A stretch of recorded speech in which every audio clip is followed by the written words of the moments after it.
Xiaomi 14 Ultra. எவ்வளோ பேருங்க இந்த ஸ்மார்ட் போனை பத்தி கேட்டிருக்கீங்க. நான் எதிர்பார்க்கவே இல்லை. இந்தியாவில் இப்பதான் அனௌன்ஸே பண்ணிருக்காங்க. இன்னும் அபிஷியலி சேலுக்கு கூட வரல. ஆனா நிறைய பேர் இந்த போனை பத்தி கேட்டிருக்கீங்க. கடைசியா லான்ச் பண்ண ஃபிளாக்ஷிப் Xiaomi 11 Ultra. நம்ம சேனல்ல ஒரு ஸ்மார்ட் போனுடைய வியூஸ் அதிகமா போனதை இந்த கேமராக்கு தான் நினைக்கிறேன். இந்த போனுக்கு தான் நினைக்கிறேன். இந்த போனை இப்போ இந்தியால 1 லட்சம் ரூபாய் அப்படின்ற பிரைசிங்ல வந்து அனௌன்ஸ் பண்ணிருக்காங்க. இன்னும் லான்ச்சும் ஆகல. கையில எல்லாம் கிடைக்கிறது ரொம்ப கஷ்டமா இருந்தது. But super DD family members அவ்வளோ பேர் கேட்டு பண்ணலன்னா எப்படின்றதால தான் இம்போர்ட் பண்ணி உங்களுக்காக வந்து பண்ணிட்டு இருக்கேன். நம்ம எதிர்பார்த்த விஷயமும் இருக்கு, எதிர்பார்க்காத அளவுக்கான விஷயத்தையும் வந்து கொடுத்துருக்காங்க. அதை பத்தி தான் நம்ம இன்டெப்தா பேச போறோம். தமிழ் பேசும் அனைத்து நல்லவர்களுக்கும் மற்றும் சூப்பர் டிடிக்கு வணக்கம்.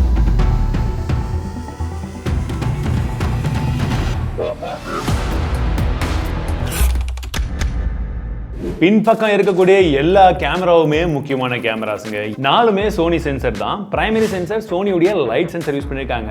புதுசா லான்ச் ஆன ஒரு சென்சர். அண்ட் இதே சென்சர் தான் உங்களுக்கு வேரியபிள் அப்பச்சரோட வந்து இருக்கு. f1.63 ல இருந்து f4.0 வரைக்குமே நம்மளால பிசிக்கலாவே நம்மளே மாத்திக்கவும் முடியும். மத்த மூணு சென்சருமே சோனி சென்சரா இருந்தாலும் எல்லாமே ஒரே சென்சர். பட் அது யூஸ் பண்ண விதம் வெவ்வேறு மாதிரி யூஸ் பண்ணிருக்காங்க. ஒன்னு வந்து பாத்தீங்கன்னா டெலபோட்டோ யூஸ் பண்ணிருக்காங்க, இன்னொன்னு பெரிஸ்கோப், இன்னொன்னு அல்ட்ரா. இந்த போட்டோஸ் எல்லாம் பார்க்கும்போது உங்களுக்கு தெரியும் நல்ல வைப்ரண்ட் கலர்ஸா இருக்கா. நாங்க எங்களுக்கு வைப்ரண்டா கலர் வேணும் தான் வந்து வச்சு எடுத்தோம். பட் எல்லாத்துலயுமே உங்களுக்கு டீடைல்ஸுமே வந்து பாருங்க ஆன் பாயிண்ட்ல இருக்கு. நீங்க அண்ட் ஒரு நேச்சுரலான அந்த கிராஜுவலான பொக்கேவும் வந்து எல்லா போட்டோஸுமே நீங்க காமனா வந்து பார்க்க முடியும்.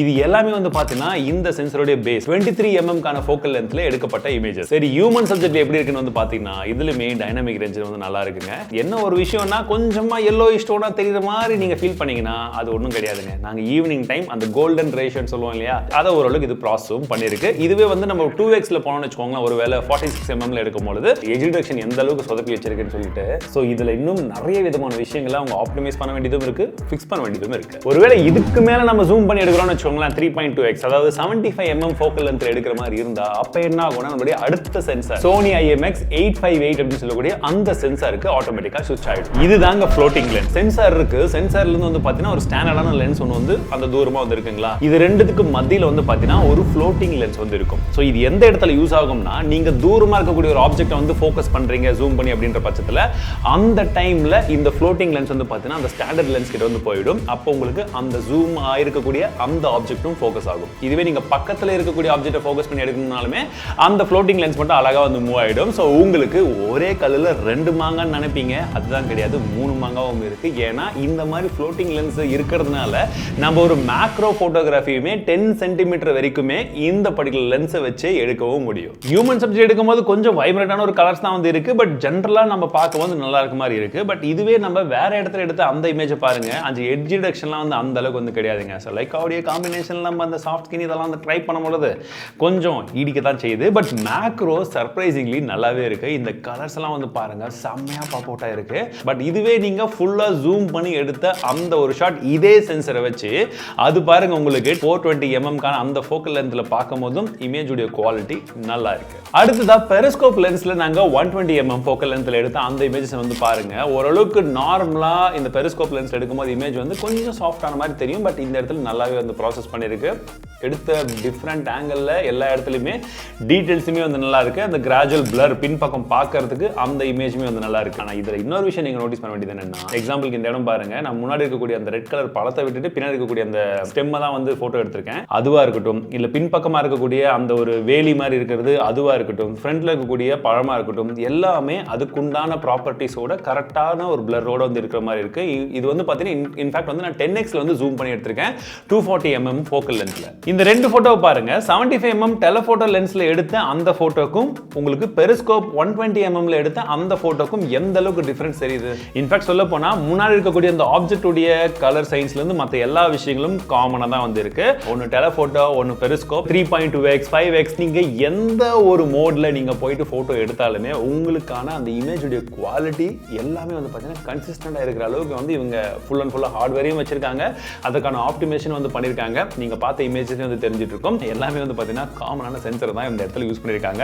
ஸ்மார்ட் மூவ் அண்ட் பார்க்கிறதுக்கு நல்லாவும் இருக்கு. அல்ட்ரா வைட் சென்சரை பொறுத்த வரைக்கும் உங்களுக்கு அதே பேஸ் சென்சர் தான் இருக்கு. பட் அதுல வந்து பாத்தீங்கன்னா உங்களுக்கு நார்மல் சென்சார் இருக்கும். இதுல இருக்கக்கூடிய போட்டோக்கும் வந்து பாத்தீங்கன்னா உங்களுக்கு பெரிய விதமான கலர் ஷிஃப்ட் வந்து இல்ல.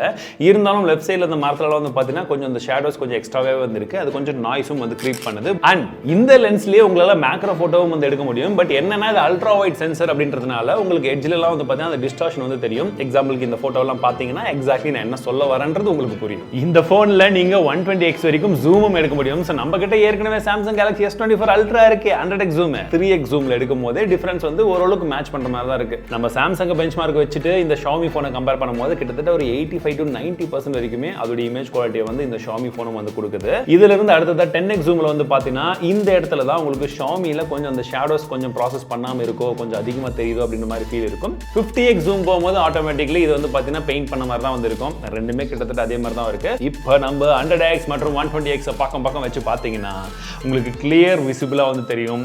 ரெண்டுமே ஒண்ணுத்துக்கு ஒண்ணு வந்து நல்ல போட்டி போட்டு வந்து கொண்டு வந்திருக்கு. இன்ஃபேக்ட் இந்த இமேஜை வந்து பாருங்க, அந்த லெட்டர்ஸ் உங்களுக்கு வந்து இன்னும் கொஞ்சம் கிளியரா எதுல தெரியுதுன்றது உங்களுக்கே வந்து தெரியும். தான் Xiaomi இந்த அளவுக்கு பண்ணது வரவேற்கத்தக்க விஷயம். அண்ட் இதுல வீடியோவும் வந்து பாத்தீங்கன்னா உங்க லைக்காவுடைய கொலாபரேஷன் நிறைய விதமான ஃபில்டர்ஸும் வந்து யூஸ் பண்ணிருக்காங்க. அதுல இன்னும் கொஞ்சம் நீங்க சினிமேட்டிக்கா இன்னும் கொஞ்சம் எல்லாம் அப்படி எடுக்கணும்னு நினைச்சீங்கன்னா அந்த ஆப்ஷன்ஸ்லாம் டிஃபால்ட்டா வந்து இருக்கு. பட் என்னன்னு பாத்தீங்கன்னா நாங்க அந்த போர்ட்ரேட் வீடியோலாம் எடுப்போம்ல அதில் மட்டும் அந்த எட்ஜ் டிரெக்ஷன் வந்து அந்த அளவுக்கு சிறப்பாலாம் இல்லை. எல்லாமே பார்த்தப்பே உங்களுக்கு வந்து புரிஞ்சிருக்கும் இது ஒருவேளை சைனீஸ் வேரியன்ட் அப்படின்றதுனால இன்னும் இந்தியன் ஸ்கின் டோனுக்கு தகுந்த மாதிரியான ஆப்டிமைசேஷன் அந்த இமேஜ் ப்ராசஸிங்லாம் அவங்க பண்ணலையான்றது எனக்கு தெரியல. இஃப் இன் கேஸ் சான்ஸ் கிடைச்சதுன்னா இந்தியன் யூனிட்டை வந்து கண்டிப்பாக உங்களுக்காக ரிவ்யூ பண்ண ட்ரை பண்ணுறேன். உங்களுக்கு வேணும் அப்படின்னா கமெண்ட் செக்ஷனில் சொல்லுங்கள்.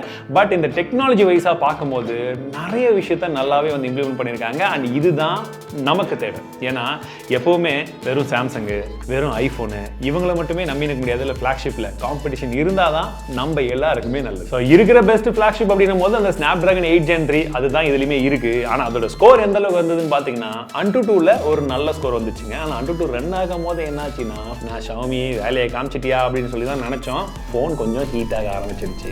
அதுக்கப்புறம் CPU த்ராட்லிங்கும் ரன் பண்ணி பார்த்தோம். CPU த்ராட்லிங்ல நல்லாவே போயிட்டு இருந்துச்சு. திடீர்னு பார்த்தா அப்படியே கண்ணெல்லாம் செவந்து போச்சு.